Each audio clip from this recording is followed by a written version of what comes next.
شروع اللہ کے نام سے جو بڑا مہربان نہایت رحم والا ہے۔ الف لام میم۔ اہل روم مغلوب ہو گئے نزدیک کے ملک میں، اور وہ مغلوب ہونے کے بعد عنقریب غالب آ جائیں گے۔ چند ہی سال میں پہلے بھی اور پیچھے بھی خدا ہی کا حکم ہے، اور اس روز مومن خوش ہو جائیں گے، یعنی خدا کی مدد سے۔ وہ جسے چاہتا ہے مدد دیتا ہے، اور وہ غالب اور مہربان ہے۔ یہ خدا کا وعدہ ہے، خدا اپنے وعدے کے خلاف نہیں کرتا، لیکن اکثر لوگ نہیں جانتے۔ یہ تو دنیا کی ظاہری زندگی کو جانتے ہیں اور آخرت کی طرف سے غافل ہیں۔ کیا انہوں نے اپنے دل میں غور نہیں کیا کہ خدا نے آسمانوں اور زمین کو اور جو کچھ ان دونوں کے درمیان ہے ان کو حکمت سے اور ایک وقت مقرر تک کے لیے پیدا کیا ہے، اور بہت سے لوگ اپنے پروردگار سے ملنے کے قائل ہی نہیں۔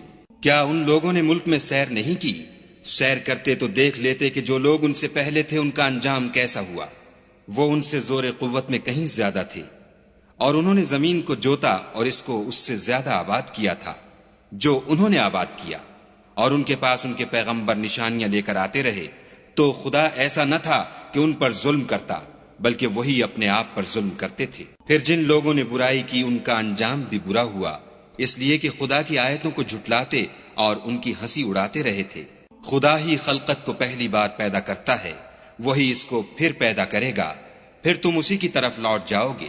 اور جس دن قیامت برپا ہوگی گناہگار نا امید ہو جائیں گے، اور ان کے بنائے ہوئے شریکوں میں سے کوئی ان کا سفارشی نہ ہوگا، اور وہ اپنے شریکوں سے نامعتقد ہو جائیں گے۔ اور جس دن قیامت برپا ہوگی اس روز وہ الگ الگ فرقے ہو جائیں گے۔ تو جو لوگ ایمان لائے اور عمل نیک کرتے رہے وہ بہشت کے باغ میں خوشحال ہوں گے، اور جنہوں نے کفر کیا اور ہماری آیتوں اور آخرت کے آنے کو جھٹلایا وہ عذاب میں ڈالے جائیں گے۔ تو جس وقت تم کو شام ہو اور جس وقت صبح ہو خدا کی تسبیح کرو، یعنی نماز پڑھو۔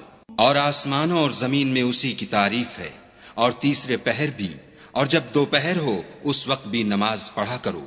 وہی زندے کو مردے سے نکالتا اور وہی مردے کو زندے سے نکالتا ہے، اور وہی زمین کو اس کے مرنے کے بعد زندہ کرتا ہے، اور اسی طرح تم دوبارہ زمین میں سے نکالے جاؤ گے۔ اور اسی کے نشانات اور تصرفات میں سے ہے کہ اس نے تمہیں مٹی سے پیدا کیا، پھر اب تم انسان ہو کر جا بجا پھیل رہے ہو۔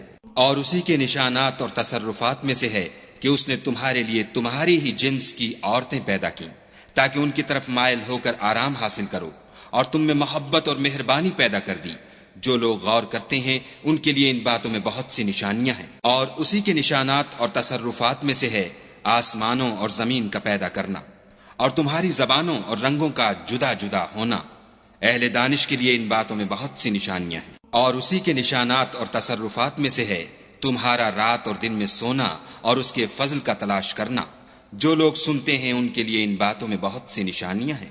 اور اسی کے نشانات اور تصرفات میں سے ہے کہ تم کو خوف اور امید دلانے کے لیے بجلی دکھاتا ہے، اور آسمان سے مہ برساتا ہے، پھر زمین کو اس کے مر جانے کے بعد زندہ و شاداب کر دیتا ہے۔ عقل والوں کے لیے ان باتوں میں بہت سی نشانیاں ہیں۔ اور اسی کے نشانات اور تصرفات میں سے ہے کہ آسمان اور زمین اس کے حکم سے قائم ہیں، پھر جب وہ تم کو زمین میں سے نکلنے کے لیے آواز دے گا تو تم جھٹ نکل پڑو گے۔ اور آسمانوں اور زمین میں جتنے فرشتے اور انسان وغیرہ ہیں اسی کے مملوک ہیں، اور تمام اس کے فرما بردار ہیں۔ اور وہی تو ہے جو خلقت کو پہلی دفعہ پیدا کرتا ہے پھر اسے دوبارہ پیدا کرے گا، اور یہ اس کو بہت آسان ہے۔ اور آسمانوں اور زمین میں اس کی شان نہایت بلند ہے، اور وہ غالب حکمت والا ہے۔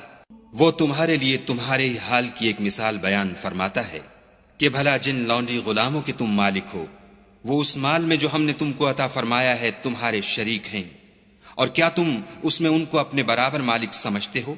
اور کیا تم ان سے اس طرح ڈرتے ہو جس طرح اپنوں سے ڈرتے ہو؟ اس طرح ہم عقل والوں کے لیے اپنی آیتیں کھول کھول کر بیان کرتے ہیں۔ مگر جو ظالم ہیں بے سمجھے اپنی خواہشوں کے پیچھے چلتے ہیں، تو جس کو خدا گمراہ کرے اسے کون ہدایت دے سکتا ہے، اور ان کا کوئی مددگار نہیں۔ تو تم ایک طرف کے ہو کر دین خدا کے رستے پر سیدھا منہ کیے چلے جاؤ، اور خدا کی فطرت کو جس پر اس نے لوگوں کو پیدا کیا ہے اختیار کیے رہو۔ خدا کی بنائی ہوئی فطرت میں تغیر و تبدل نہیں ہو سکتا، یہی سیدھا دین ہے، لیکن اکثر لوگ نہیں جانتے۔ مومنوں اسی خدا کی طرف رجوع کیے رہو اور اس سے ڈرتے رہو، اور نماز پڑھتے رہو اور مشرکوں میں نہ ہونا۔ اور نہ ان لوگوں میں ہونا جنہوں نے اپنے دین کو ٹکڑے ٹکڑے کر دیا اور خود فرقے فرقے ہو گئے۔ سب فرقے اسی سے خوش ہیں جو ان کے پاس ہے، اور جب لوگوں کو تکلیف پہنچتی ہے تو اپنے پروردگار کو پکارتے اور اسی کی طرف رجوع ہوتے ہیں۔ پھر جب وہ ان کو اپنی رحمت کا مزہ چکھاتا ہے تو ایک فرقہ ان میں سے اپنے پروردگار سے شرک کرنے لگتا ہے تاکہ جو ہم نے ان کو بخشا ہے اس کی ناشکری کریں۔ سو خیر فائدے اٹھا لو، ان قریب تم کو اس کا انجام معلوم ہو جائے گا۔ کیا ہم نے ان پر کوئی ایسی دلیل نازل کی ہے کہ ان کو خدا کے ساتھ شرک کرنا بتاتی ہے؟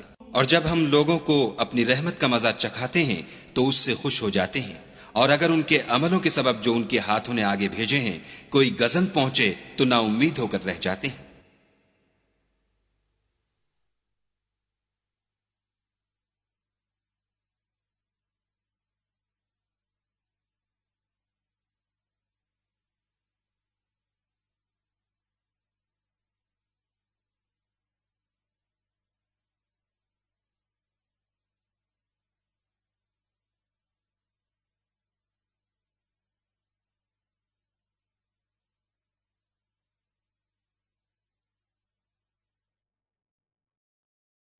کیا انہوں نے نہیں دیکھا کہ خدا ہی جس کے لیے چاہتا ہے رزق فراخ کرتا ہے اور جس کے لیے چاہتا ہے تنگ کرتا ہے؟ بے شک اس میں ایمان لانے والوں کے لیے نشانیاں ہیں۔ تو اہل قرابت اور محتاجوں اور مسافروں کو ان کا حق دیتے رہو۔ جو لوگ رضائے خدا کے طالب ہیں یہ ان کے حق میں بہتر ہے، اور یہی لوگ نجات حاصل کرنے والے ہیں۔ اور جو تم سود دیتے ہو کہ لوگوں کے مال میں افزائش ہو تو خدا کے نزدیک اس میں افزائش نہیں ہوتی، اور جو تم زکوٰۃ دیتے ہو اور اس سے خدا کی رضامندی طلب کرتے ہو تو وہ موجب برکت ہے، اور ایسے ہی لوگ اپنے مال کو دو چند سہ چند کرنے والے ہیں۔ خدا ہی تو ہے جس نے تم کو پیدا کیا، پھر تم کو رزق دیا، پھر تمہیں مارے گا، پھر زندہ کرے گا۔ بھلا تمہارے بنائے ہوئے شریکوں میں بھی کوئی ایسا ہے جو ان کاموں میں سے کچھ کر سکے؟ وہ پاک ہے اور اس کی شان ان کے شریکوں سے بلند ہے۔ خشکی اور تری میں لوگوں کے اعمال کے سبب فساد پھیل گیا ہے تاکہ خدا ان کو ان کے بعض اعمال کا مزہ چکھائے۔ عجب نہیں کہ وہ باز آ جائیں۔ کہہ دو کہ ملک میں چلو پھرو اور دیکھو کہ جو لوگ تم سے پہلے ہوئے ہیں ان کا کیسا انجام ہوا ہے، ان میں زیادہ تر مشرک ہی تھے۔ تو اس روز سے پہلے جو خدا کی طرف سے آ کر رہے گا اور رک نہیں سکے گا، دین کے رستے پر سیدھا منہ کیے چلے چلو، اس روز سب لوگ منتشر ہو جائیں گے۔ جس شخص نے کفر کیا تو اس کے کفر کا ضرر اسی کو ہے، اور جس نے نیک عمل کیے تو ایسے لوگ اپنے ہی لیے آرام گاہ درست کرتے ہیں۔ جو لوگ ایمان لائے اور نیک عمل کرتے رہے ان کو خدا اپنے فضل سے بدلہ دے گا، بے شک وہ کافروں کو دوست نہیں رکھتا۔ اور اسی کی نشانیوں میں سے ہے کہ ہواؤں کو بھیجتا ہے کہ خوشخبری دیتی ہیں تاکہ تم کو اپنی رحمت کے مزے چکھائے، اور تاکہ اس کے حکم سے کشتیاں چلیں، اور تاکہ تم اس کے فضل سے روزی طلب کرو۔ عجب نہیں کہ تم شکر کرو۔ اور ہم نے تم سے پہلے بھی پیغمبر بھیجے تو وہ ان کے پاس نشانیاں لے کر آئے، سو جو لوگ نافرمانی کرتے تھے ہم نے ان سے بدلہ لے کر چھوڑا، اور مومنوں کی مدد ہم پر لازم تھی۔ خدا ہی تو ہے جو ہواؤں کو چلاتا ہے تو وہ بادل کو ابھارتی ہیں، پھر خدا اس کو جس طرح چاہتا ہے آسمان میں پھیلا دیتا اور تہ بتہ کر دیتا ہے۔ پھر تم دیکھتے ہو کہ اس کے بیچ میں سے مہ نکلنے لگتا ہے، پھر جب وہ اپنے بندوں میں سے جن پر چاہتا ہے اسے برسا دیتا ہے تو وہ خوش ہو جاتے ہیں، اور پیشتر تو وہ مہ کے اترنے سے پہلے نا امید ہو رہے تھے۔ تو اے دیکھنے والے، خدا کی رحمت کی نشانیوں کی طرف دیکھ کہ وہ کس طرح زمین کو اس کے مرنے کے بعد زندہ کرتا ہے۔ بے شک وہ مردوں کو زندہ کرنے والا ہے اور وہ ہر چیز پر قادر ہے۔ اور اگر ہم ایسی ہوا بھیجیں کہ وہ اس کے سبب کھیتی کو دیکھیں کہ زرد ہو گئی ہے تو اس کے بعد وہ ناشکری کرنے لگ جائیں، تو تم مردوں کو بات نہیں سنا سکتے، اور نہ بہروں کو جب وہ پیٹھ پھیر کر پھر جائیں آواز سنا سکتے، اور نہ اندھوں کو ان کی گمراہی سے نکال کر راہ راست پر لا سکتے ہو۔ تم تو انہی لوگوں کو سنا سکتے ہو جو ہماری آیتوں پر ایمان لاتے ہیں، سو وہی فرما بردار ہیں۔ خدا ہی تو ہے جس نے تم کو ابتدا میں کمزور حالت میں پیدا کیا، پھر کمزوری کے بعد طاقت عنایت کی، پھر طاقت کے بعد کمزوری اور بڑھاپا دیا۔ وہ جو چاہتا ہے پیدا کرتا ہے، اور وہ صاحب دانش اور صاحب قدرت ہے۔ اور جس روز قیامت برپا ہوگی گناہ گار قسمیں اٹھائیں گے کہ وہ دنیا میں ایک گھڑی سے زیادہ نہیں رہے تھے، اسی طرح وہ رستے سے الٹے جاتے تھے۔ اور جن لوگوں کو علم اور ایمان دیا گیا تھا وہ کہیں گے کہ خدا کی کتاب کے مطابق تم قیامت تک رہے ہو اور یہ قیامت ہی کا دن ہے، لیکن تم کو اس کا یقین ہی نہ تھا۔ تو اس روز ظالم لوگوں کو ان کا عذر کچھ فائدہ نہ دے گا اور نہ ان سے توبہ قبول کی جائے گی۔ اور ہم نے لوگوں کے سمجھانے کے لیے اس قرآن میں ہر طرح کی مثال بیان کر دی ہے، اور اگر تم ان کے سامنے کوئی نشانی پیش کرو تو یہ کافر کہہ دیں گے کہ تم تو جھوٹے ہو۔ اسی طرح خدا ان لوگوں کے دلوں پر جو سمجھ نہیں رکھتے مہر لگا دیتا ہے۔ پس تم صبر کرو، بے شک خدا کا وعدہ سچا ہے، اور دیکھو جو لوگ یقین نہیں رکھتے وہ تمہیں اوچھا نہ بنا دیں۔